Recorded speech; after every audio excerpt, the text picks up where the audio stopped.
Tonight, let your thoughts grow quieter as the modern hour recedes, and allow the mind to travel toward an older light, a slower kingdom, and a river that has outlived the names of almost every ruler who ever stood beside it. We are going to ancient Egypt, not in the hurried way of dates and battles recited in hard succession, but gently, as though we were stepping barefoot into cool stone at the edge of dawn. The name that waits for us there is Ramses, whom later generations would call the Great, and yet greatness is not the only thing worth noticing. It is often easier to admire a monument than to imagine a life that made it possible. So tonight, rather than standing outside the age of Ramses and pointing toward its wonders from a safe historical distance, we will move inside it. We will enter the hours that shaped his reign, the repeated rhythms that carried one man through decades of command, and the quiet routines through which an empire was held together. Beyond the last lamps of evening, the Nile still moves as it did when his barges crossed it, as it did before his birth and long after his body was laid among the dead. It slides through reeds and mud, beneath stars and through mist, bearing on its surface the reflected lights of villages, shrines, fields, and royal cities. For the people of Egypt, that river was not background. It was pulse, memory, and law. It fed the black soil, linked the towns, carried the grain, turned labor into abundance, and made possible a civilization whose confidence seemed as steady as the current itself. To imagine Ramses at all, we must first imagine that river, because every chamber he slept in, every court he entered, every treaty he judged, every temple he built, and every dream he had of permanence belonged to the world it sustained. It is still dark when we arrive in thought at Pi-Ramesses, the splendid royal city of the Eastern Delta, a capital made not only to serve the living king, but to display the range of his power. The streets are quiet in these pre-dawn moments. The workshops sleep behind shuttered doors. Barges along the canals drift in slow restraint against their mooring. In courtyards, cattle breathe in the cool before morning labor. Somewhere in the distance, a watchman shifts his spear, and the sound carries strangely far in the half-silence. The palace itself rises in painted stillness, its columns and lintels holding the dim glow of dying lamps, its walls covered in scenes that tell the story the kingdom wishes to hear about itself. Order brought from chaos, enemies subdued, offerings accepted, blessings renewed. Yet, beneath all that magnificent declaration lies a simpler truth. Before the first audience, before the first scribe bends over fresh papyrus, before the first envoy asks for favor, or the first petition reaches the throne, there is a sleeping man in a chamber of linen and incense, breathing in the quiet of an hour that belongs to no one else. This is where the most useful history often begins. Not with noise, but with the space just before it, not with a proclamation, but with a waiting room of shadows, fabrics, low flame, and soft steps beyond a door. The reign of Ramses was filled with victories, monuments, treaties, ceremonies, and an image of authority so enormous that it can seem almost inhuman. But power, even sacred power, had to wake each day. It had to wash, listen, choose, remember, restrain, and begin again. That is the journey we are taking tonight. We will watch the pharaoh rise, not only in the ceremonial sense, but in the daily sense. We will watch the empire gather around him in layers. First the chamber, then the attendants, then the reports, then the city, then the temples, the diplomats, the family, letters, the night, and the long return of dawn. In that repetition lies the secret of his age. A civilization at its highest point is rarely built in one dazzling instant. More often it is held in place by countless mornings that begin in almost the same way, under the same sky, with the same river moving patiently nearby. So let the mind settle there now. Let the distant century before Christ become less a line in a book and more room you can enter. The air is cool. The oil lamps burn low. Blue darkness still rests in the painted corners of the chamber walls. Through carved screens and high openings, there comes the faintest suggestion of the Nile breeze, carrying moisture, lotus, and the warm sweetness of night gardens. Somewhere deeper in the palace, an attendant lays out fresh linen. Somewhere else, a scribe uncaps the black and red inks with which royal decisions will soon be fixed into writing. All of Egypt seems paused, as though it too were waiting for consciousness to gather itself in the royal chambers. And in that hush, with no hard edge between the past and your own drifting thoughts, we begin. When Ramses wakes, it is not with haste. The habits of a long reign have taught his body and mind a particular kind of patience. For many years now, the first moments of consciousness have belonged neither wholly to the man, nor wholly to the god-king, but to a narrow and quiet threshold between the two. He lies for a breath or two beneath linen woven so finely that it gathers in shallow ripples like pale water. The ceiling above him is patterned with stars and sacred forms, painted to remind the sleeper that the palace itself is not merely shelter, but an image of cosmic order. In the final darkness before dawn, that painted sky still seems almost real. It hovers over him with the calm dignity of something that has witnessed many other mornings and will witness many more. A soft knock sounds at the outer door. It is never loud. No one enters a royal chamber as if entering an ordinary room.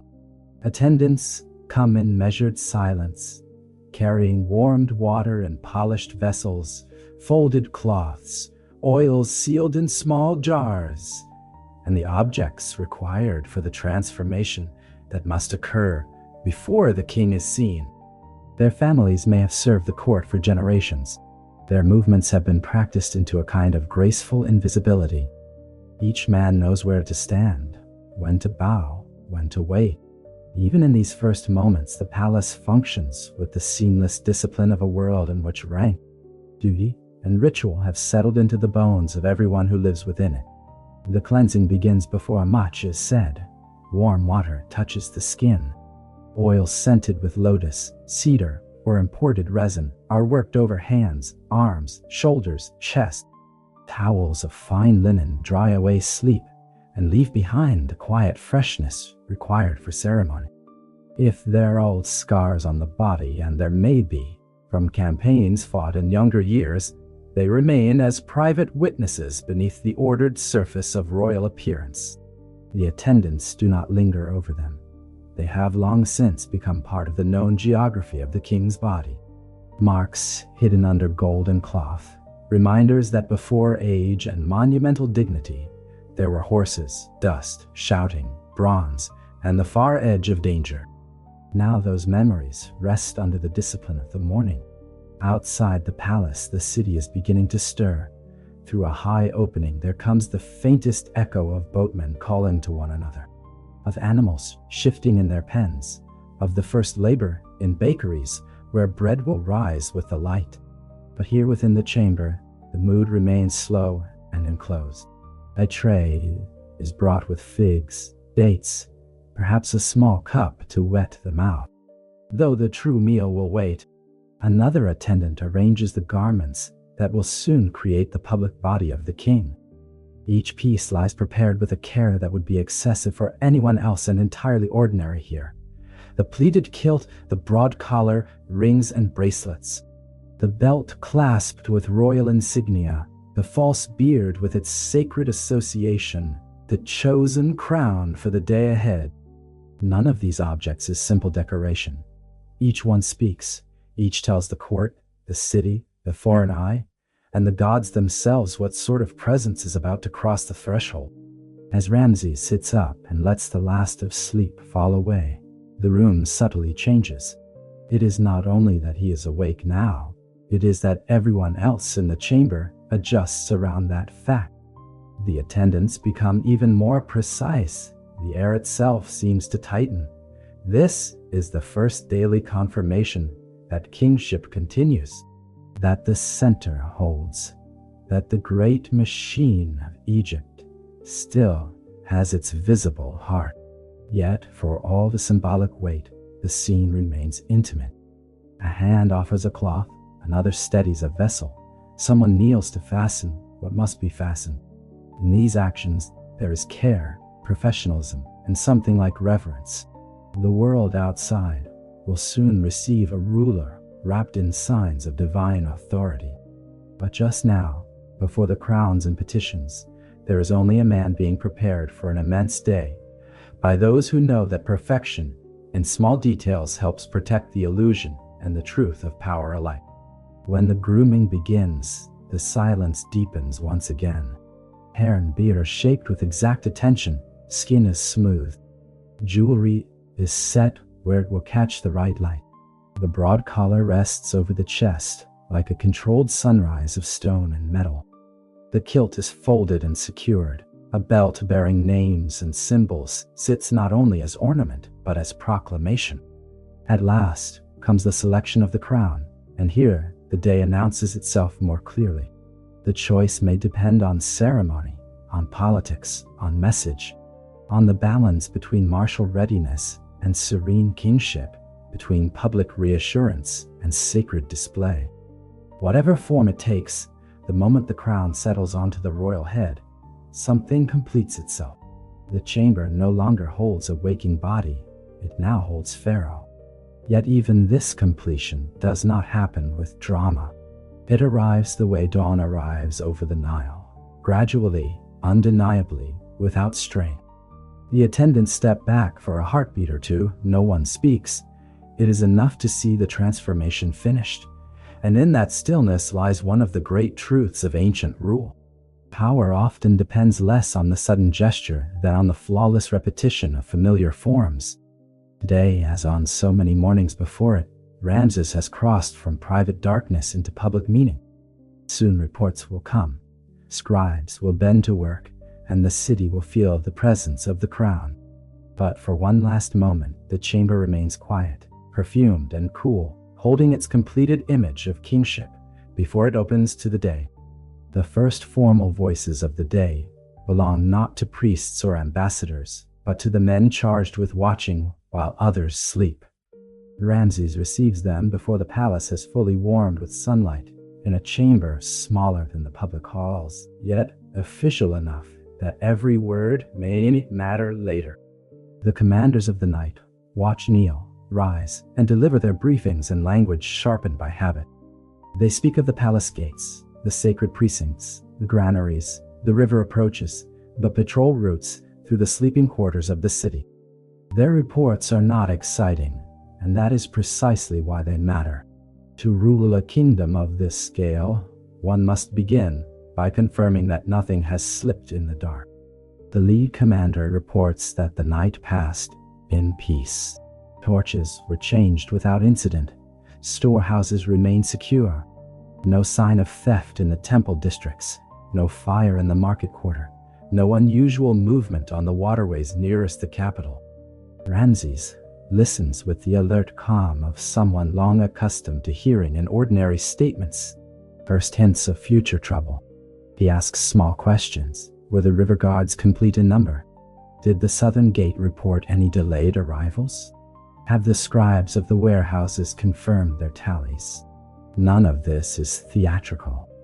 It is simply the daily habit of a ruler who understands that the stability of a vast empire begins in disciplined attention to what others might dismiss as routine. When the commanders withdraw, the morning broadens. Servants bring the first proper meal to a private dining room, overlooking gardens laid out in measured beauty. Their paths bordered by palms, flowering plants and pools that hold the pale sky in still reflection. Here the atmosphere softens. The pharaoh sits in a quieter form of authority, attended but not displayed. Bread still warm from the palace ovens is placed before him. There is honey, perhaps fresh curds, fruit gathered before sunrise, and the sort of ordered abundance that tells a deeper story than luxury alone. Each item on the table speaks of administration, irrigation, craft, transport, labor, and storage. In Egypt, even breakfast is evidence of government. With the meal come the first advisors of the day. They do not arrive in a crowd. One or two at a time is enough in this more intimate hour. A senior administrator outlines the matters requiring early judgment. A temple dispute in Memphis needs careful handling, not because it threatens immediate disorder, but because religious authority must never appear neglected. Grain accounts from one district exceed expectation after favorable flood patterns, offering relief to strained building budgets. From farther south, messages suggest increased movement near the Nubian frontier, perhaps trade, perhaps something sterner. Another official reports that caravans from the eastern routes have arrived with incense and timber, though one convoy has been delayed by desert raiders. Each item is offered not as panic but as weight. Ramses eats slowly while listening. He interrupts when necessary, not to dominate the conversation, but to tighten it. What was the flood height in that district compared with the last 2 seasons? If temple repairs receive more stone, which transport schedule must be shifted? How many men guard the delayed caravan's route, and who commands them? The questions are neither impatient nor vague. They reflect a mind trained by decades of practice to move quickly from report to implication. Around him, scribes note the points that require later action. Outside, the morning light grows brighter on the water in the garden pools, and birds settle briefly at the reed. The room remains gentle in mood, yet the day is already taking shape in concentric circles of consequence. There is a particular kind of power in these breakfast conversations. It does not shine like gold or tower like a colossus. It sits with breadcrumbs, murmured clarifications, and the light scratch of a scribe's pen. Here one sees that empire is not sustained only by command, but by listening followed by measured decision. The grand image of Ramses as conqueror and monument builder is not false, but it can hide this quieter truth. A reign becomes long and effective because the ruler repeatedly meets the ordinary burdens of administration without contempt for them. He asks the right second question. He remembers what was said last season. He compares one province to another.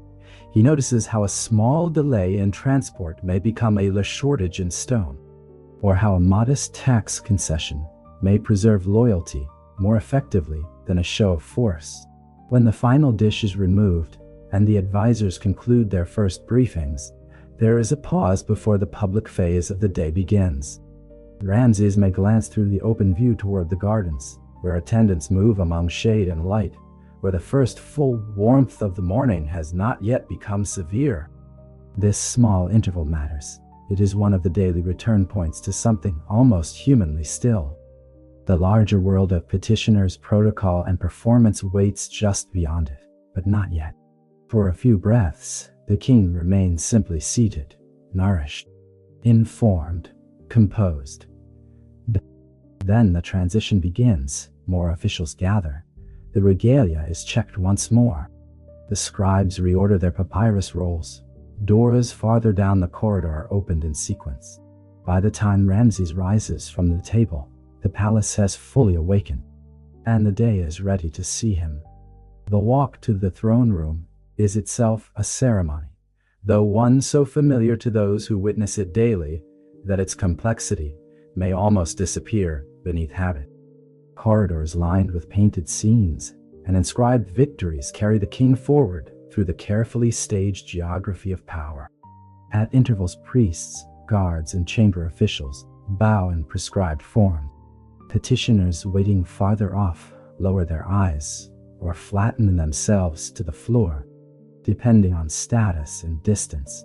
Courtiers fall into position, as if drawn by an invisible pattern established long before this particular morning.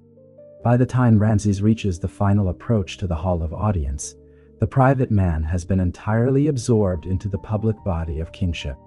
The throne room opens in brightness and ordered scale. Tall columns, painted with sacred motifs and crowned with floral capitals, rise toward a ceiling where stars and symbols preserve the memory of night, even in the full day. Gold gleams from fittings and ornaments, but the true impression is not mere wealth. It is structure. Everything here is arranged to teach the eye where to rest and the mind what to accept. The throne sits elevated not excessively, but enough to set a visible difference between ruler and all who approach. Scribes kneel or sit at their stations with palettes and reeds. Senior officials stand in ranks according to office. Foreign envoys wait in their assigned places. Temple representatives, military men, tax overseers, builders, and petitioners all become part of one carefully managed scene, whose purpose is to show the kingdom to itself. When Ramses takes his seat, the room settles, formal speech begins, titles are recited, blessings are offered, the gods are acknowledged in terms that also affirm the sacred nature of the man before whom the court has assembled. To modern ears, this might sound excessive, but in the logic of ancient Egypt, it is administrative realism as much as piety. The pharaoh's authority depends not only on force or inheritance, but on the convincing maintenance of cosmic legitimacy. If order is to reign in the fields, the temples, the workshops, and the frontier forts, then order must first appear complete and intact at the center. The throne room is where that completeness is made visible. The first petitioners step forward. A merchant asks for royal support in securing a trade expedition beyond usual routes, arguing that the reward in cedar, resin, and fine goods will outweigh the risks. A local official from a temple estate seeks permission to adjust grain allocations after damage to a storage compound. Two landholding families have sent representatives to press a boundary case near sacred ground, each carrying documents, witnesses, and long memory. A governor requests workers from another district to complete a canal repair before the next inundation. None of these matters is as dramatic as battle, and yet together they form the fabric of rule. The greatness of Egypt depends not only on glorious inscriptions, but on canals holding, storehouses accounting accurately, merchants traveling safely, priests receiving support without becoming too independent, and disputes being settled before they harden into grudges dangerous to stability. Ramses hears each case with a patience that does not feel passive. It feels selective, alert, exact. He lets men finish speaking. He asks for dates, locations, flood levels, revenue histories, prior decrees. He may ask a scribe to read an older ruling, or require a witness to state his relation to the matter at hand.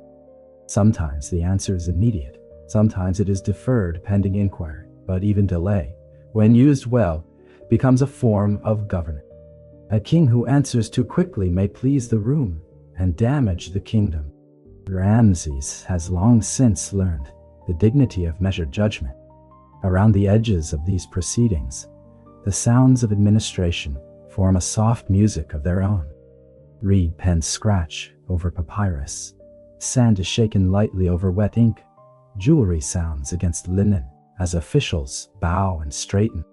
Beyond the open spaces of the hall, one can almost imagine courtyards brightening under the sun, or hear a distant bird crossing from water to roofline. These details do not diminish the grandeur of the scene. They make it livable. They remind us that the throne room, for all its cosmic symbolism, is also a working place, a room where decisions are made hour after hour by people whose concentration must hold through heat, repetition, and consequence. At some point in the proceedings, a more complex dispute appears, one that demands the full texture of royal intelligence. Perhaps two influential families claim overlapping rights to land near a sacred lake, each invoking both ancestral privilege and divine favor. Perhaps temple interests conflict with irrigation needs, each side able to argue that the kingdom itself would suffer if judgment turns against them. Cases of this kind reveal not only the pharaoh's authority, but his style. Ramses does not merely choose a winner and dismiss the rest. More often, he seeks a settlement that confirms royal supremacy by placing broader order above private desire. Boundaries may be redrawn to protect a shrine while preserving honorable compensation. Tax burdens may be shifted over seasons rather than demanded at once. Labor obligations may be reassigned so that each side loses something, each gains something, and all remember that only the crown can stand above their competing claims. This is where the theater of power deepens into something more enduring. Awe alone cannot sustain an empire for decades. What sustains it is the repeated experience. Among elites and commoners alike, the judgments issued in the throne room usually restore balance better than chaos would. By midday, the court has seen not simply a godlike figure in gold, but a ruler whose memory is long, whose sense of proportion is reliable, and whose public stillness conceals a mind continually measuring. The audience hall remains magnificent, yet the day has already made it more than a stage. It has made it a machine for turning complexity into order. And still, the larger world keeps arriving. Messengers wait at the edges with seals unbroken. A military officer from the south requests immediate hearing. An envoy from abroad adjusts his gifts and rehearsed phrases in the hope that his turn will come before the afternoon. The hall holds all of this without confusion. Under the columns and painted stars, one can feel a civilization concentrated into ritual, paper, voice, and gaze. The morning has not yet ended, but already the full size of Egypt is present in the room, folded into human speech and waiting to be shaped. By the time the first public session thins, the map of the empire has begun to unfold across the morning like a painted scroll, unrolling under a careful hand. Couriers from distant regions are ushered in with dust still on their sandals, their cloaks marked by long roads, desert wind, and river crossings.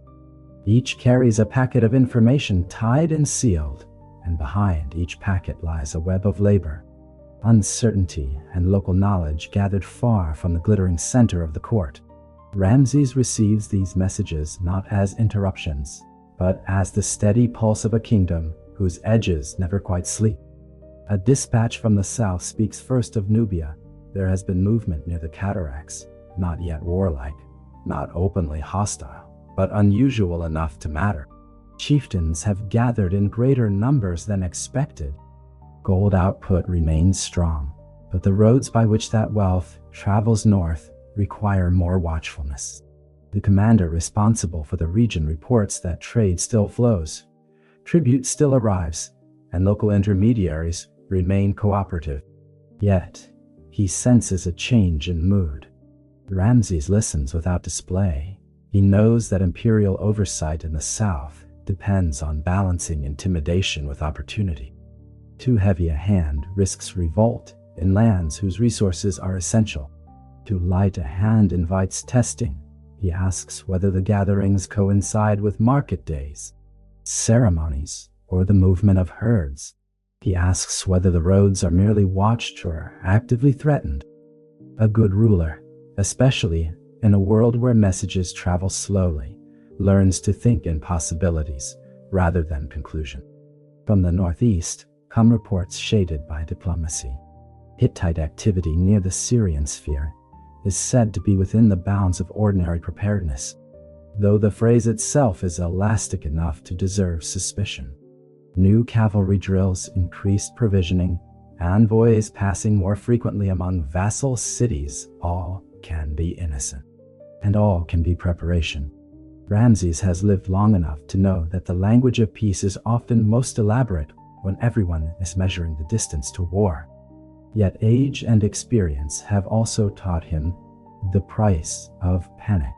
He does not answer uncertainty with noise. Instead, he orders observation refined. Which routes are being used? Which local rulers have recently sent tribute late or in reduced quantity? Have merchants noticed changes in what is being bought? Bronze, grain, horse fodder, leather, timber? Sometimes the market reveals what the treaty conceals. Another messenger brings news from desert corridors used by caravans traveling between the Nile and the coasts or the inland trade networks beyond. Raiders have become bolder in one stretch, though not consistently enough to suggest an organized campaign. That uncertainty matters. If the attacks are scattered, they can be addressed through patrol adjustments and negotiated understandings with local groups. If they are coordinated, then someone may be testing the economic arteries that help sustain royal projects, foreign trade, and the symbolic abundance of the court. Ramses hears the report while one of the scribes makes neat notations in black ink. It, ot, I. The matter is not urgent in the dramatic sense, but it is deeply important. Empires are often weakened, not first in battle, but in the fraying of routes, schedules, and confidence. As these messages accumulate, the mood in the hall does not become sharper so much as wider. One can feel the kingdom stretching outward in thought toward the mining roads of the south, the contested city-states of the Levant, the caravan paths through shimmering sand, the river ports, fortresses, and estates that translate royal will into local practice. The genius of effective kingship lies partly in this capacity to hold many distances in the mind at once. Ramses does not merely govern a capital, he governs variations. Flood-rich north and stone-bound south, temple wealth and military necessity, old loyalties and newly subdued peoples, the rhythms of farmers and the calculations of scribes, the patience of diplomacy and the swiftness of force. Yet after such reports, they must not become all edge and reach. One of the quiet strengths of Egyptian court life is its understanding that power requires rhythm. There are pauses built into grandeur, not out of laziness, but out of wisdom. So when the immediate messages have been answered, when new scouts are ordered, additional inquiries set in motion, and seals impressed upon the first outgoing responses, the atmosphere is gently redirected.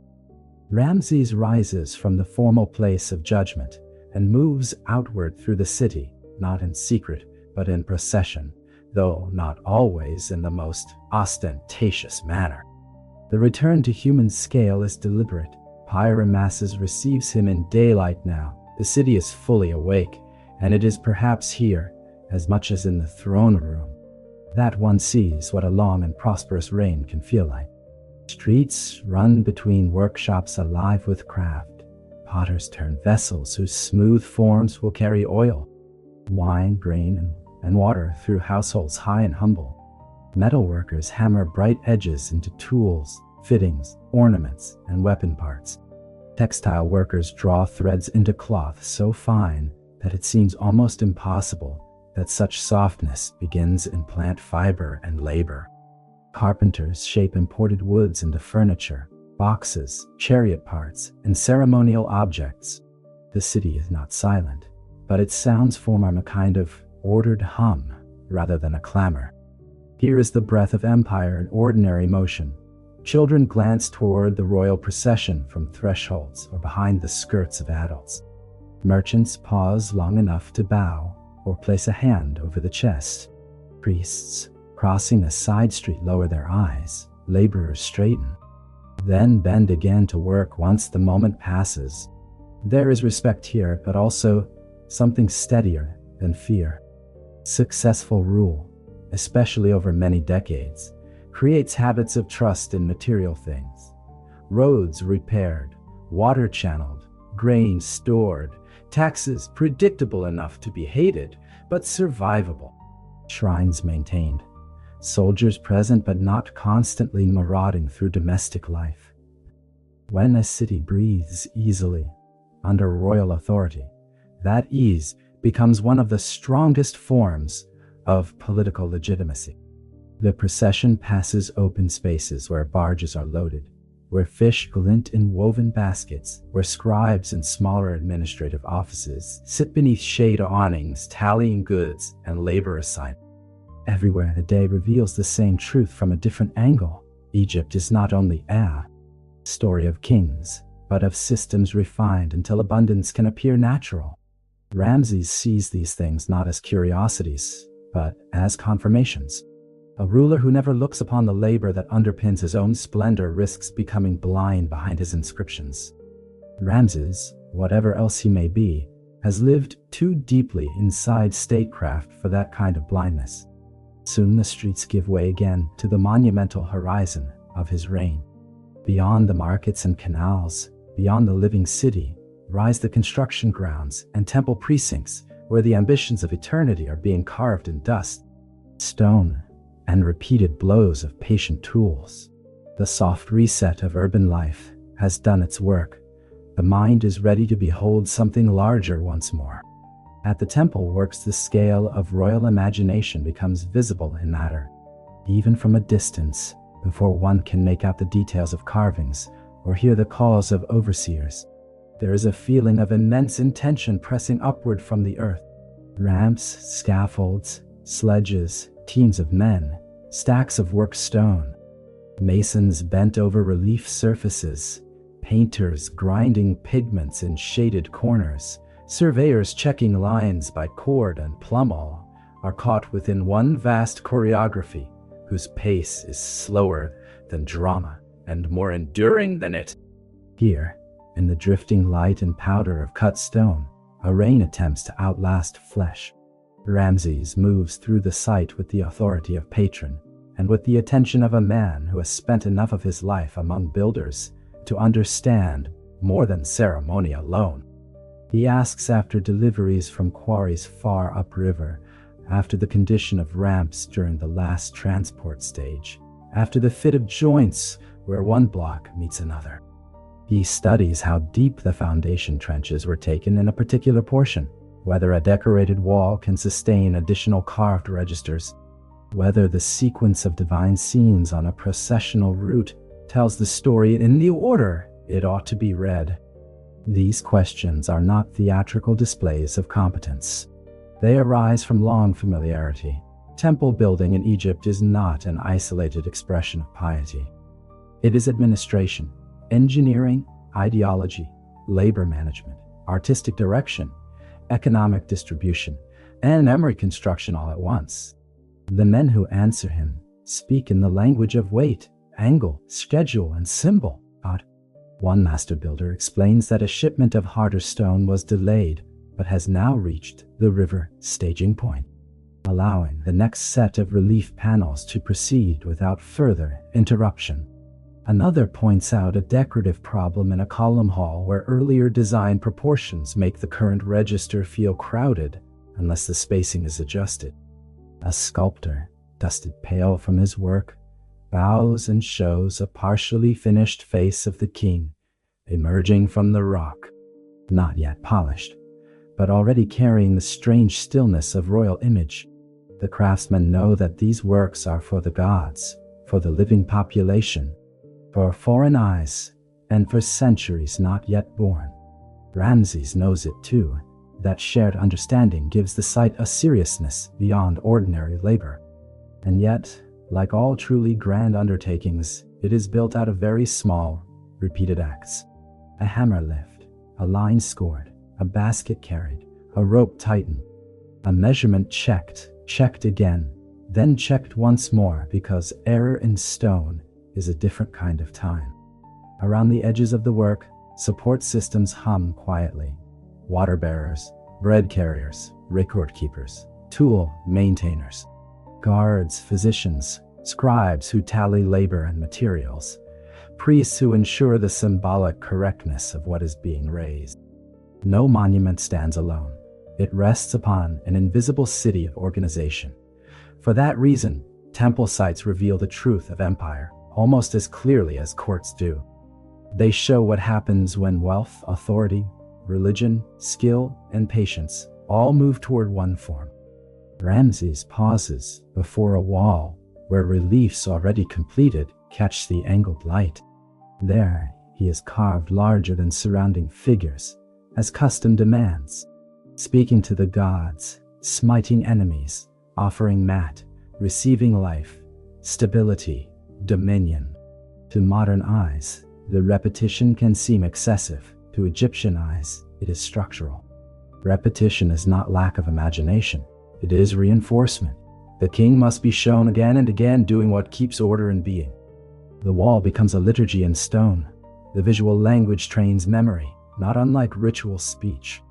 Ramses understands that each image contributes to a larger atmosphere in which his rule appears inevitable, sacred, and continuous with the oldest truths of the land. As he moves deeper into the unfinished temple, the temperature changes. Shade gathers, hammering becomes more distant, dust hangs in slanting bands of light. In interior chambers where priests will one day chant and oil lamps will turn painted surfaces to flame-like color, one can already feel the intended stillness. The rooms are being made not merely to impress, but to alter consciousness. Columns crowd and release the body, narrow passages open into sanctuaries. Ceiling heights compress and then rise, reliefs guide the eye toward divinity and toward the king as intermediary. Even in construction, the architecture works softly upon the senses. It slows speech, it lowers the voice, it teaches reverence through stone. For all this grandeur, the pharaoh's inspection does not remain at the level of vision alone. Building also means feeding men, allocating timber, replacing worn tools, redirecting barges when river conditions shift, and balancing labor demands against agricultural seasons, so that temple glory does not empty villages of the hands needed to sustain them. A good building project is one that seems to rise from abundance rather than from ruin elsewhere. Ramses asks for the current grain issue to labor crews, for the latest count of skilled carvers, for the status of apprentices learning more demanding techniques. He knows that monuments become dangerous when they cease to function as demonstrations of prosperity and begin to feel like wounds cut into the body of the kingdom. The brilliance of long reigns lies partly in knowing how far magnificence can be pushed without cracking the systems that support it. When at last he turns from the works, the sight continues behind him in its astonishing patience. Men resume their measured labor, dust lifts and settles. Overseers call out schedules, stone waits for its next shaping. The temple does not need the pharaoh's continued physical presence to move forward, and that is itself a sign of achievement. He has built not just monuments, but the administrative habits by which monuments can continue growing through time. This, perhaps, is one of the deepest pleasures available to power, to set vast things in motion and watch them proceed according to design. Yet the day is not made only of stone. If temples seek permanence in architecture, diplomacy seeks it in language, exchange, and managed restraint. By afternoon, the king will sit once again, this time not before local petitioners and domestic officials, but before men who come bearing gifts, anxieties, calculations, and the eyes of other kingdoms. The rhythm of the day requires that the chisel and the treaty, the quarry and the envoy, belong to the same continuous reign. So as Ramses leaves the works and returns toward the palace, there is already a new atmosphere gathering ahead. Cooler chambers, polished words, metal gifts laid on cloth, and the measured courtesy by which rival powers test one another without yet reaching for weapon. The audience chamber chosen for foreign envoys is magnificent, though in a different way from the great public hall of domestic petition. Here the mood is less crowded, more calibrated. The arrangement of seats, gifts, attendants, interpreters, and scribes is designed with exquisite care. Nothing is left accidental, because diplomacy in this world depends as much on atmosphere as on terms. A cushion set too low, a gift placed too close, a response given before an interpreter has fully finished, a delay of one heartbeat too long before accepting tribute, all can be read as deliberate. Ramses has lived with such readings for many years. He knows that foreign dignitaries do not simply hear Egypt, but they measure it. One by one, the embassies are admitted. A Hittite representative may come first, silver vessels borne behind him, his expression schooled into respectful confidence. Or perhaps envoys from Kush arrive with ivory, gold dust, ebony, and goods from lands farther south that most Egyptians will never see.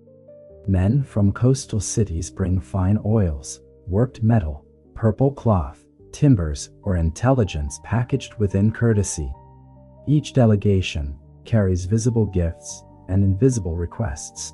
Secure the routes, confirm the treaty, recognize a local claim, support a border arrangement, ease attacks, threaten a rival without naming him, permit more access to river ports, reassure, delay, observe.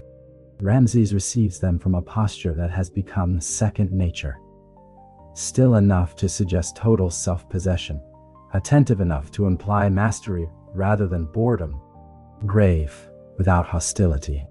Through interpreters and formal phrase, each envoy speaks into the carefully ordered air. The language of diplomacy is full of ritual acknowledgments, invocations of brotherhood, references to past harmony, and generous descriptions of exchanged gifts. Beneath those polished surfaces lies the sharper material. Who is strengthening cavalry? Which vassal cities are restless? Are sea routes secure? Has a neighboring power sent unexpected emissaries to a usually loyal district? Which ruler is aging? Which prince is impatient? Which border has grown expensive to hold? The beauty of ancient diplomacy is that all of this can be discussed while everyone continues smiling beneath incense and painted ceilings. Ramses does not rush. He lets the speeches unfold. He observes how an envoy stands after a difficult question. He notes whether a gift is lavish because respect is sincere or because weakness wishes to look strong.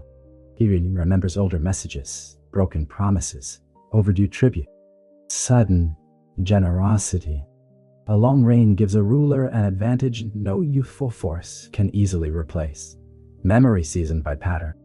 Men who try to deceive often repeat themselves in form even when they change the content. Kingdoms do much the same. Ramses has seen fear disguised as ceremony, arrogance disguised as equality, and desperation disguised as noble friendship. But he has also seen real opportunity arrive, wrapped in caution. That is why his questions are so useful. They seem modest at first, a clarification about transport, a curious inquiry about a regional harvest, a polite interest in the timing of some military exercise. Yet each one pulls at a thread when the Hittite envoy speaks of peace. Ramses may ask after horse breeding in a district known to support chariot forces. When a southern delegation praises Egypt's stability, he may ask whether local chiefs have found recent trade levies acceptable.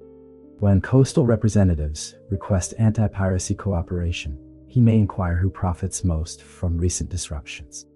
The answers matter, of course, but so does the manner of the answers. Did the envoy expect the question? Did he turn too quickly toward his interpreter? Did one of his attendants shift? The court around Ramses sees only a graceful exchange. The pharaoh hears its grain. Yet even here, in the midst of prestige and calculation, the script must not become hard. Ancient diplomacy, like architecture, contains many softening textures. There are pauses while gifts are displayed, chased silver, carved ivory, bolts of delicate cloth, jars of fragrant resin, worked weapons too fine to be merely practical. There are cups poured, small compliments offered, formal laughter at a remembered phrase from an earlier exchange. Outside high windows, the late afternoon light changes.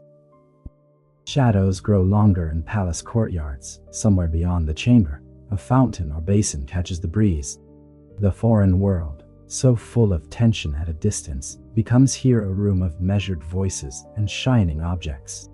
This is one of the reasons Ramses' age feels so expansive.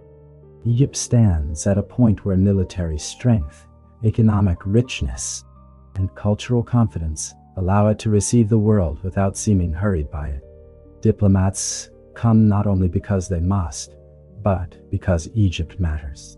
It is a court worth impressing, a power worth understanding, a state whose records, roads, temples, armies, storehouses, and treaties have made it the still center around which many others must rotate.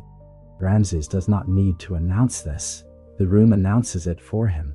The height of the ceiling, the discipline of the attendants, the confidence of the scribes, the restraint with which he accepts tribute, rather than lunging toward it.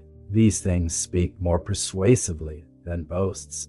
As the final embassy withdraws, the chamber eases, interpreters relax their shoulders, scribes gather tablets and papyri, advisors draw near for the quieter after discussion, in which what was publicly said is translated into what will privately be done.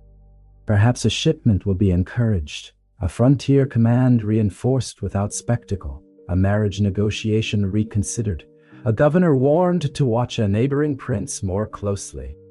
The visible diplomacy of the day settles into the hidden diplomacy of the evening. Here again we see the structure of the reign: magnificence outside, method underneath. And method now gives way to another change in scale. The sun lowers, the brightness of the day thins into gold, then amber, then the first suggestions of coolness. The palace, though still active, begins to loosen its posture. Public display yields to private counsel. Ramses leaves the chamber of embassies and enters smaller rooms where fewer people wait, where voices can lower, and where empire, for an hour or two, becomes something held not in ceremony, but in confidential conversation and the intelligence of trusted men. Dusk is one of the most revealing hours in any seat of power. The sharper forms of ceremony have begun to dissolve, yet the day is not done. And often, it is in this gentler half-light that the most important understandings are reached. Ramses receives his closest intelligence officers and senior counselors in a smaller chamber lined with stored records, rolled correspondence, treaties, and copies of decrees from earlier years. This room does not need to impress foreign eyes or the broader court. Its authority comes from use. Lamps are lit one by one, the air cools somewhere outside, birds settle in the palms and reeds. And for the first time since dawn, the palace feels less like a spectacle and more like a mind at work. Here the reports change in tone. Public statements become assessments. A foreign envoy who spoke warmly may be described as tired, pressed, perhaps more anxious than his words allowed. A governor whose written account sounded calm may, in fact, be covering shortages. A military exercise that seems routine on paper may have been observed with unusual logistical support, suggesting intentions broader than drill alone.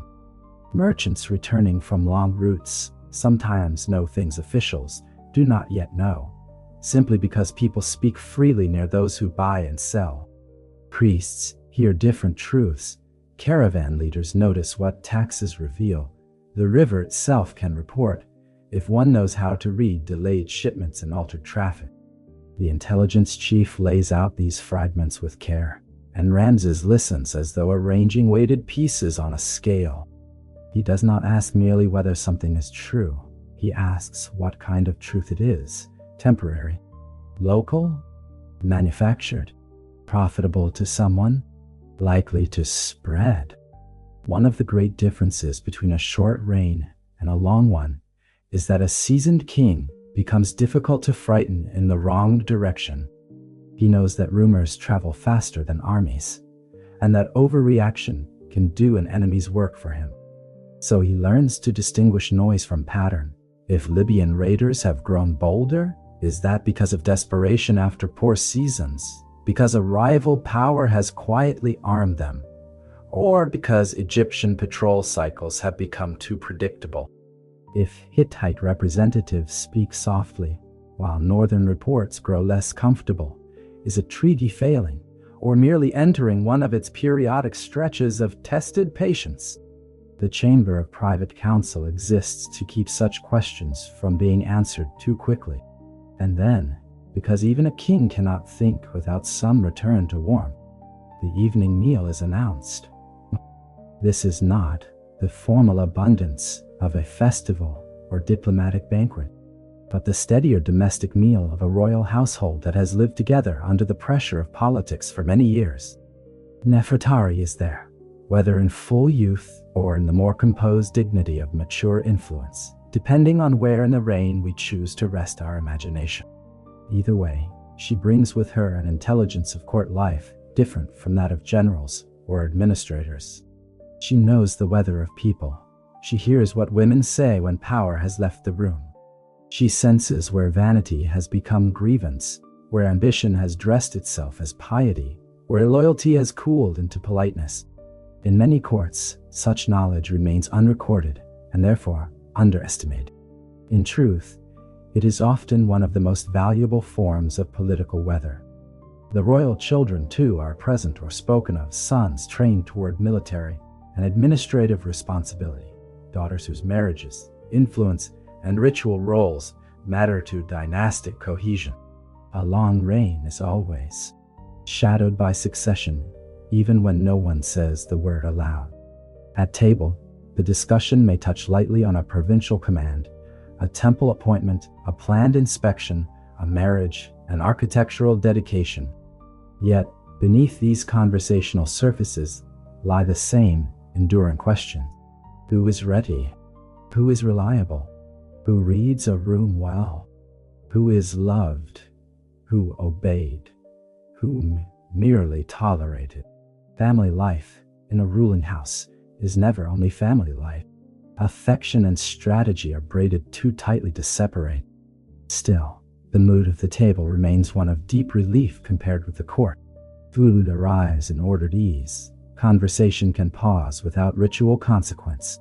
A child grown into adulthood may disagree more freely than an envoy ever could.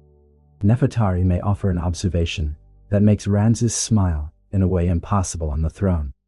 There is softness here, and because it is genuine, it lends the whole reign a greater human truth. Without such evenings, the image of Ramses would become too hard, too monumental, too polished to breathe. But rulers also live by voices they recognize in darkness, by the hand that can set a cup near them without explanation, by the comfort of hearing someone speak who does not need to begin with titles. As lamps deepen the gold in the room, the pace slows even more. Outside, Pi-Ramesses begins to settle, workshops close. The last barges tie fast. Cooks bank their fires. Temple precincts take on the strange beauty of torchlight and shadow. In the palace, some duties continue without cease-guard shifts: record copying, messenger processing, kitchen work for the overnight staff. But the center of the day has passed. The family meal becomes an island of continuity in a life otherwise claimed by endless response. Ramses may ask after a son's training command, after a daughter's administrative oversight of household or textile arrangements, after some shrine or educational project under royal patronage. Such questions are not trivial. They are the texture of dynastic endurance. A reign that lasts decades must constantly teach the future how to inherit what the present has made. When the meal ends, there is no abrupt break. The transition to later work is soft, as it must be in a script meant for rest and in a life so long disciplined by rhythm. Servants clear the dishes, voices grow quieter, Nefertari's counsel remains in the mind. The children withdraw to their own duties or chambers. Ramses returns not to the noise of court, but to the more meditative burdens of writing, accounting, and reviewing plans. The empire, which at midday looked like crowds and columns, now becomes light on papyrus, lines on architectural drawings, and the careful distribution of grain, labor, metal, and trust. There are nights, perhaps, when he pauses before sitting again to work. He might stand near an opening in the wall or at the edge of a terrace, feeling the air off the river. The city glows in pockets. Somewhere drums or temple bells sound faintly. Somewhere laughter rises and fades. The Nile reflects stars and broken lines. In that brief pause, the entire kingdom seems to exhale. And then, as always, the work resumes, quieter than before, but no less necessary, carrying the reign onward into darkness. The later hours of the palace belong to paper, numbers, and the kind of thought that feels almost monastic compared with the splendor of day. Scribes return with clean rolls. Account keepers bring tablets and tallies. Architects unroll plans weighted at the corners, so they will not curl in the night air. Provincial correspondence, sorted by urgency and by region, is stacked for a review. If one wished to understand why the reign of Ramses became not merely famous but durable, one could do worse than to sit quietly in this room and watch how the evening is spent. A governor from Upper Egypt requests adjustment to tax timing after a season of irregular local flooding. Another letter describes repairs needed at a river harbor whose importance has grown with trade traffic beyond earlier expectations. A military commander argues for the rotation of troops in a frontier district where monotony has begun to dull discipline. Temple officials submit figures related to offerings, repairs, and labor allocations.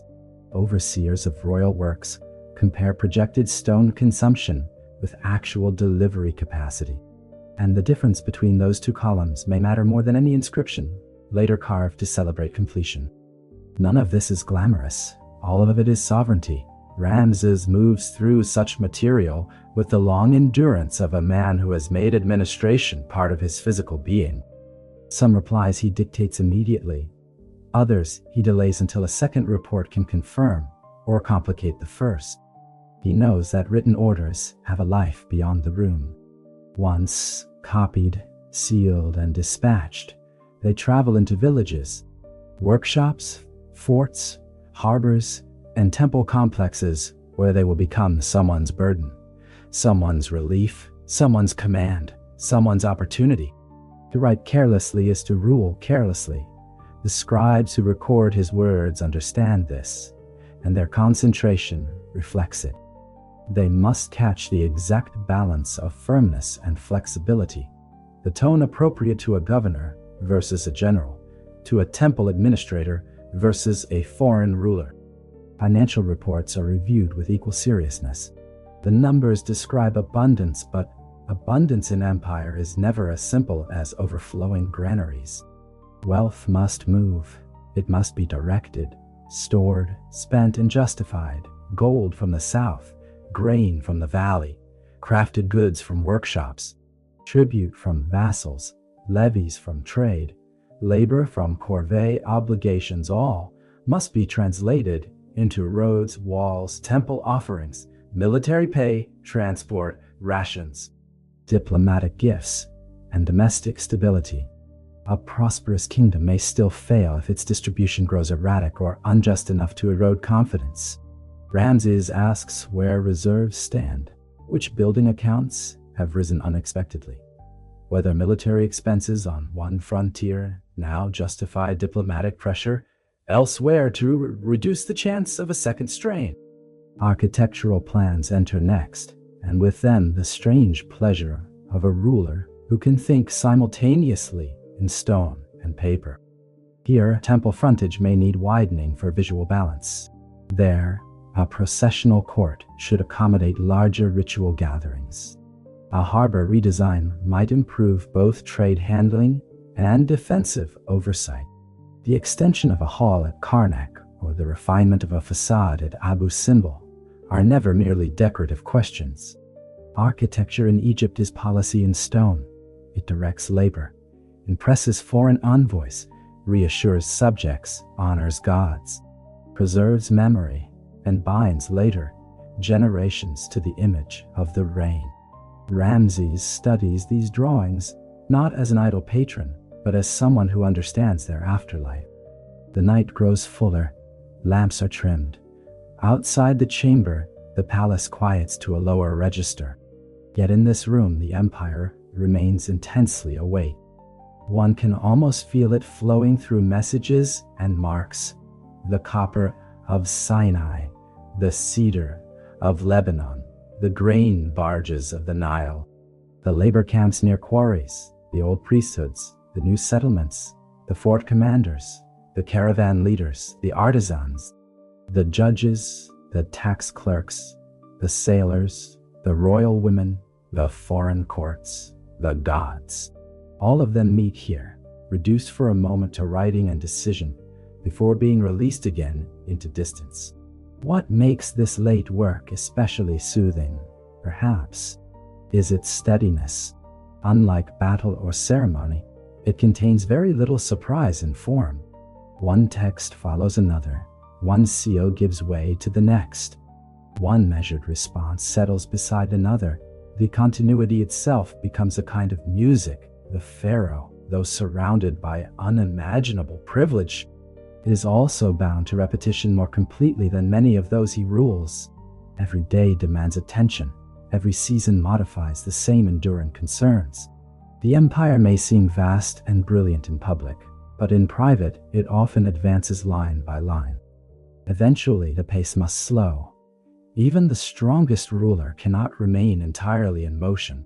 The final documents are stacked for copying. Instructions are sent to the overnight staff. Trusted aides summarize what will await the next dawn. Perhaps a scribe reads back a key response to ensure its phrasing is exact. Perhaps an architect receives one last adjustment before rolling his plans again. At length Ramses rises, the room bows. Work does not end, of course. It merely passes into other hands for some hours. Guards will still watch. Kitchen fires will still glow in hidden service spaces, and in distant forts, men will still walk walls beneath stars. But the king now leaves the paper world behind and returns toward the chamber from which the day began. As he passes through quieter corridors, the palace has changed its character. It no longer displays itself. It shelters. Shadows deepen between painted scenes.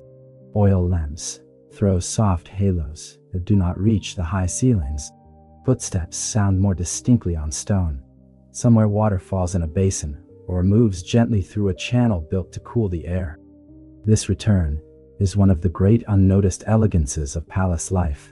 The same structures that amplified majesty by day now gather silence by night. And in that gradual inward movement, from court to council to table to paper to chamber, kingship loosens its grip just enough to allow sleep to approach. Back in the private chamber, the order of the morning is reversed, though more softly. Ornaments are removed, one by one. The crown is lifted away. Rings slide from fingers. The broad collar is unfastened. Linen is exchanged for garments suited not to display, but to rest. The false beard, emblem of sacred office, is set aside with care. Each removed object seems to carry with it a visible portion of the day's public weight, though never all of it. A pharaoh may remove regalia, but he cannot entirely remove kingship. Even half asleep, he remains the center toward which reports, hopes, fears, and expectations travel. Yet the chamber allows a necessary illusion of reduction. For a little while, he may inhabit something closer to private humanity. The attendants withdraw in stages. Final lamps are adjusted. Water is left within reach. The bedding is smoothed outside the chamber. Guards take up their night positions, and their presence, more than any locked door, guarantees the quiet that follows. Ramses lies down while the city settles around him. Pi-Ramesses at night is not silent, only distant. A late cart may creak. Oars may knock softly against wood. Somewhere a dog sounds once and is still. Temple watch bells or measured chants drift through the dark like reminders that even sleep in Egypt exists inside ritual. Beyond all of it, the Nile continues, the low constant movement beneath everything, as if the kingdom itself were breathing through water. In this hour, the mind begins its other labor. Thoughts loosen from ordered speech and rearrange themselves in softer forms. The day just past may return not as sequence but as fragments. Silver vessels in diplomatic light, stone dust on a sculptor's forearms. The thin black line of ink drying on a decree, Nefertari's voice at table. A frontier report that still waits unresolved beneath calm outward handling. Sleep does not erase responsibility. It folds it into dream, where burden becomes image, and image becomes a kind of prophecy. Not always from the gods, sometimes simply from memory working in darkness. Perhaps Ramses dreams of Kadesh, though not in the hot immediacy of battle. In old age, even remembered danger can lose its sharpness and become a landscape of banners, dust, horses, and sun. Perhaps he walks again through halls not yet fully built, seeing in sleep what builders strive toward by day. Columns complete, reliefs painted, sanctuary chambers lit by impossible gold, colossal seated forms turned serene and finished against the sky. Perhaps he dreams of the river, but wider than any earthly stretch, carrying barges of tribute from every horizon the empire can imagine. Or perhaps the dream is simpler, still a garden at night, water still in a basin, a single lamp, and no one asking anything for a few merciful moments.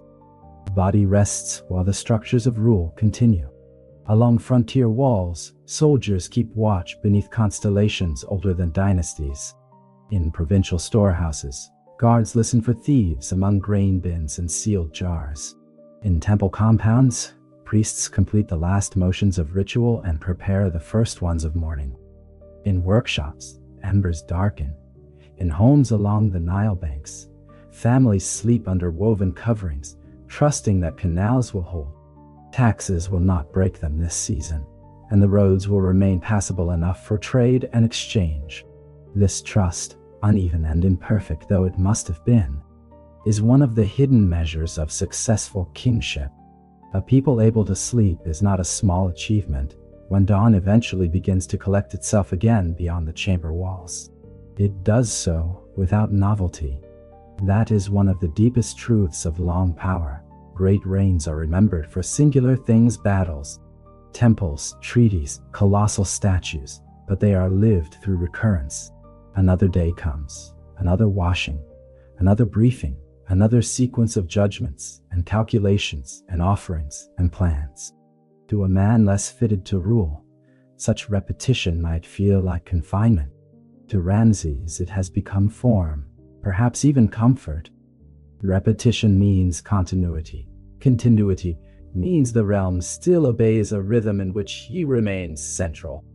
The gods may love splendor, but administration loves recurrence. So the days gather, one morning yields to another with slight variations.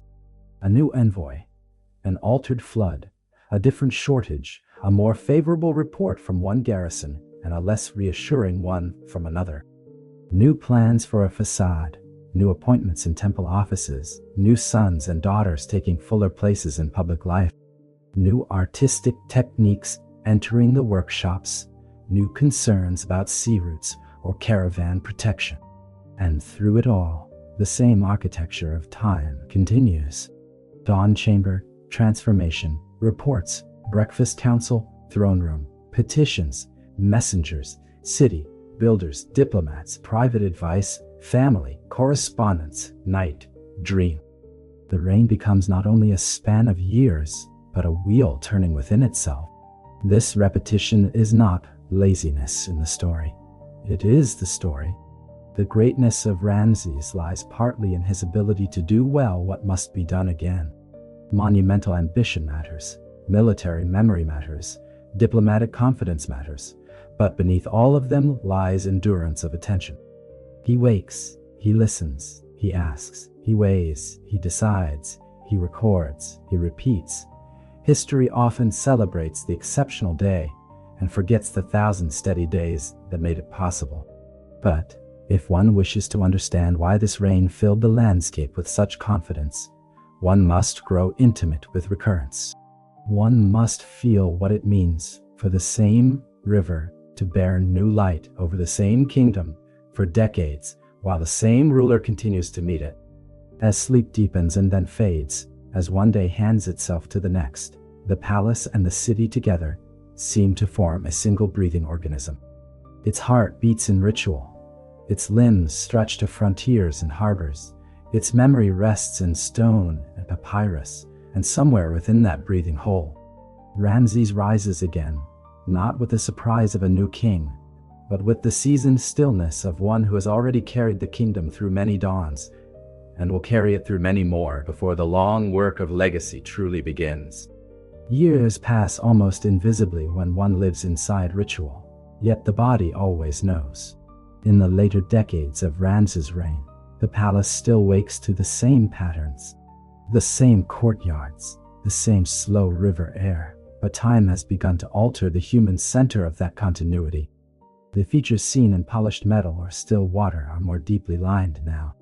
Movements, though still authoritative, are perhaps more deliberate. The attendants who have served longest adjust without comment. Cushions are placed with greater care. The length of some ceremonies is managed with more discretion. The throne is no less magnificent, but comfort now matters in new ways. None of this diminishes the king.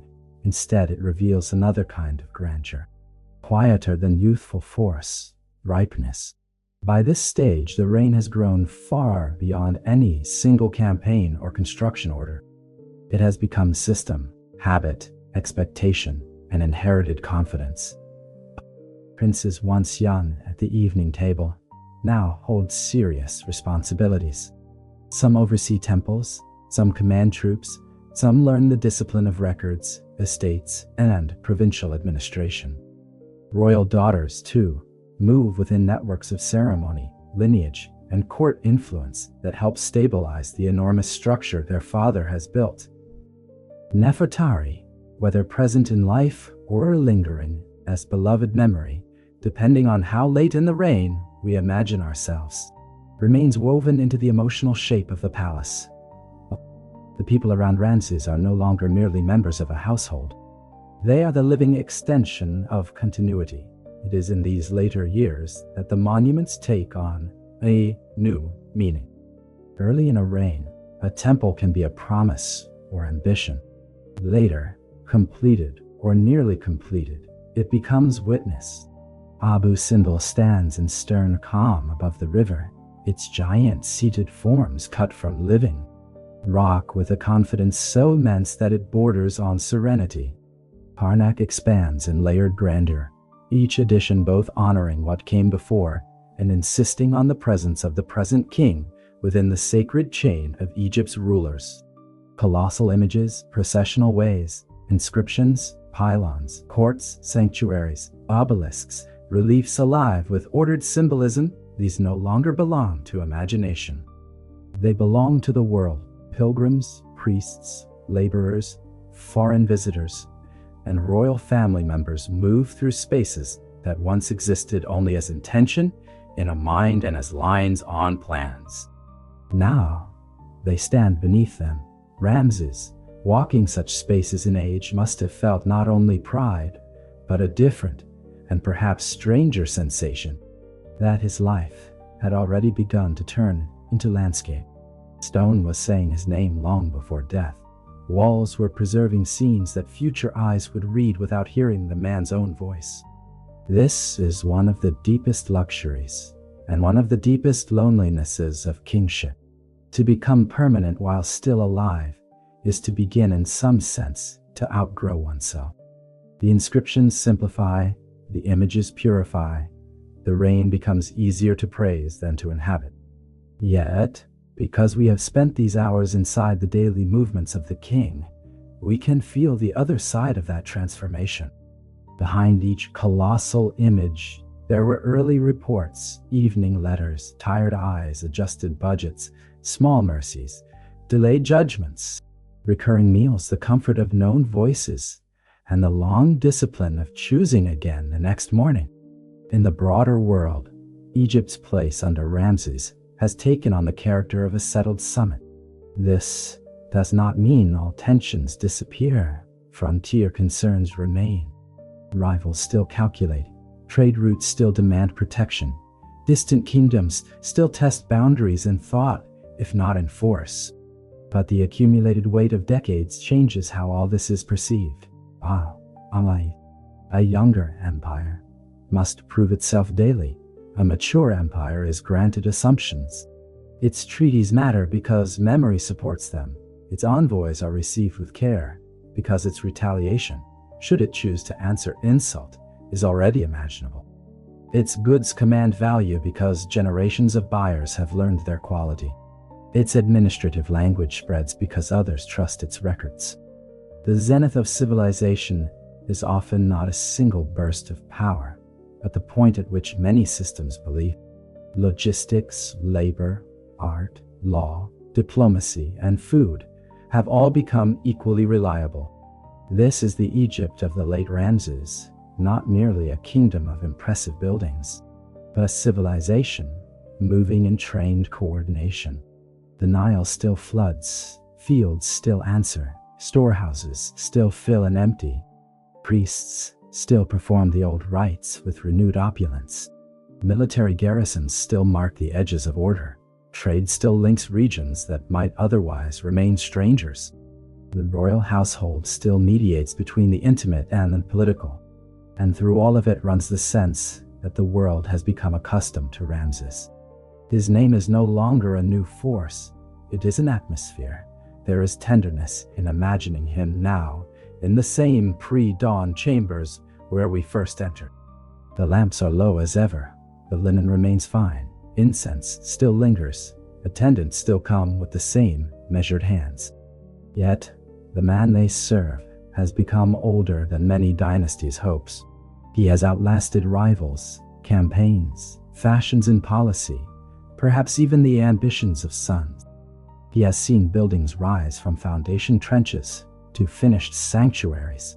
He has watched children grow into public figures and public figures fade into funerary memory. He has learned that absolute power does not spare one from time. It simply makes time more visible by the magnitude of what it leaves behind. And perhaps that is why the later rhythms of the reign feel so gentle, even in their authority. There is less need to prove, more need to preserve. The questions asked at court remain sharp, but they are asked from a summit already reached. The diplomacy remains serious, but it proceeds from stored prestige. The family table matters more, because succession sits nearby, even when unnamed. The monuments matter more, because they now stand as companions to mortality. The nightly return to chamber and river breeze matters more, because each one is precious in proportion to how many have already passed. If youth seeks glory, age often seeks coherence. In Ramses' later years, the empire itself seems to offer that coherence back to him. Roads, storehouses, temples, treaties, labor systems, garrisons, and households continue to function because so much of his life has gone into shaping them. This, more than any single triumph, may be the true meaning of greatness in rule. Not that a king dazzles for a moment, but that after decades the world around him still moves in the lines he taught it to keep. The Nile flows on, and the kingdom, though never free from strain, has learned under his hand how to move with it. And so, as the long arc of the reign stretches behind us and the Nile continues beyond it, the story widens one last time. We have spent these hours close to the chambers, tables, courts, workshops, temples, and riverbanks of Ramses' world. Now we can look outward and see what all those repeated moments amount to. This was an Egypt at, or near, its fullest confidence. Administratively disciplined, artistically assured, ritually saturated, architecturally ambitious, militarily formidable, and economically connected to lands so distant that their goods reached the royal table like messages from another imagination. Such a civilization does not depend on one thing alone. It depends on fit. Fields and granaries must fit. Priests and rulers must fit. Craft and patronage must fit. Armies and diplomacy must fit. The practical and the sacred must fit in the age of Ramses. For a remarkable span, they largely did. That is why the reign has echoed so strongly through time. Not merely because his statues are large, though they are. Not merely because his name was carved so often, though it was. Not merely because later memory loved him, though it certainly did. The reign endures because it feels complete when people think of ancient Egypt in its settled majesty, the shining courts, the river processions, the painted tombs and temples, the ordered labor, the priests in linen, the gold, the stone, the sense that the cosmos itself had been translated into architecture and administration. They are often, whether they know it or not, thinking in the shadow of Ramses' age. And yet completeness is never the same as permanence. Even the most disciplined empire cannot seal time out of its walls. Blood patterns change, borders shift, dynasties pass, stone cracks, paint fades, priests forget a phrase and then recover it imperfectly. Records are lost, copied badly, or buried. Foreign powers rise where once they bowed. The very monuments built to resist oblivion become, in later centuries, subjects of wonder because the world that made them has already slipped away. That knowledge does not make the reign smaller, it makes it more moving. The greatness of Ramses lies partly in how fully he embraced the ancient dream of endurance, while still remaining subject to the same current that carries all human things onward. If we return now in thought to the river at night, we can feel that truth without sharpness. The city is quiet, temple bells are faint or absent, the barges rest, the last kitchen fires are low, somewhere in the palace. The old king sleeps or once slept. Somewhere in stone chambers beyond history's direct reach, his name waits under layers of dust and reverence. Yet the Nile does not pause for kings. It moves under stars, past reeds, beside mudbanks, through villages and capitals, beneath the gaze of statues and the wings of birds. It carried the dreams of Egypt before Ramses was born. It carried his reflected images while he lived. It carried the first darkness after his passing. In that continuity, there is something profoundly soothing. Human ambition rises brilliantly, but the river remains gentle. So let the mind rest there, not on a hard ending, but on a sense of carried things. Carried stone, carried grain, carried letters, carried prayers, carried memory, carried sleep.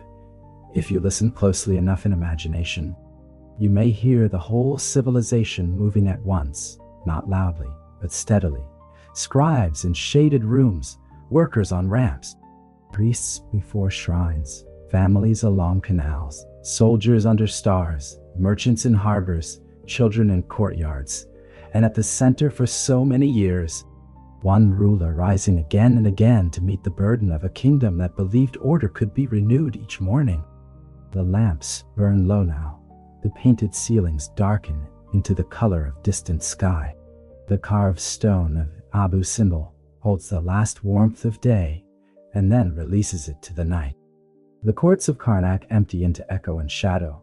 Pi-Ramesses, splendid and busy in life, softens into a dream of waterways and pale walls. And the Nile, patient beyond memory, goes on flowing beneath all of it, as if history itself were a surface the river had agreed, for a little while, to mirror. Sleep then, with that image, not of an ending sealed shut, but of an old world continuing just beyond sight. The age of Ramses drifts away, though not entirely. It remains where the river bends through darkness, where stone keeps warmth after sunset, where names endure in silence, and where the labor of one extraordinary reign still glows faintly through time, like lamplight sheltered from the wind.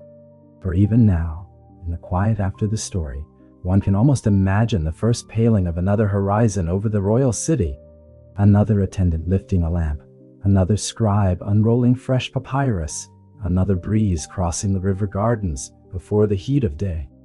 The cycle does not close, it only softens and continues, as the Nile continues, carrying the long memory of Egypt toward mornings that forever seem about to begin.